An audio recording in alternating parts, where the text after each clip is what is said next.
I'm Garrett Jameson. I'm a comedian, guy, like kind of person.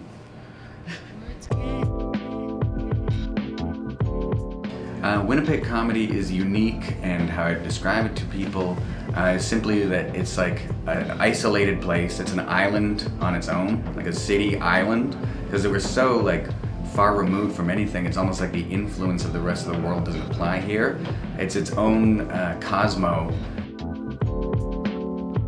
I'm Sarah London. I live with my parents and I have a job and lots of friends.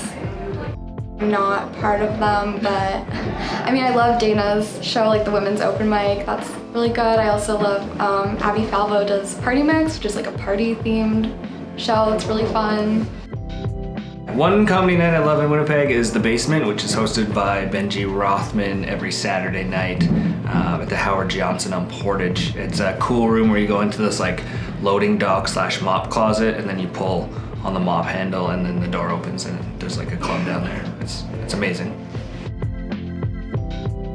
So one night that I love in the city is actually the Wee Johnny's open mic every Wednesday. So I like it a lot because that's where I kind of got started and where I get to try out new material and really hone my skills. And you know, it's always great people there. All the local comics go there. Awesome comedy experiences in Winnipeg, specifically around the Winnipeg Comedy Festival. One of my favorite places to do comedy is at Wee Johnny's here in the Exchange District. I started doing shows there back in 2015 just because I wanted to perform more. I host the Women's and Non-Binary Open Mic in Winnipeg. That and my sketch group we're doing a live podcast recording here. In Winnipeg, okay, a show I love to do in Winnipeg is the Battle Royale, once a month usually. It's kind of like wrestling meets Whose Line Is It Anyway meets stand-up comedy, where you kind of like pick your topics and then you have to improvise your set based on the topics you just drew.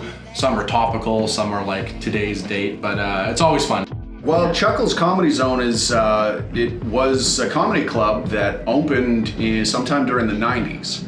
And it never really took on, I guess. And I remember it's in the neighborhood I grew up in, and it's attached to a bowling alley. So I remember going to birthday parties at the bowling alley and seeing this Chuckles logo on this door that was never open. And I thought, what's in there? So a few years ago, I went down and I talked to the owner, Mike, and said, does anybody use that room? And he showed it to me, and it's a little 100-seat comedy club. It's got its own bar, its own washroom. It's the perfect little spot. It's a hidden gem in St. James.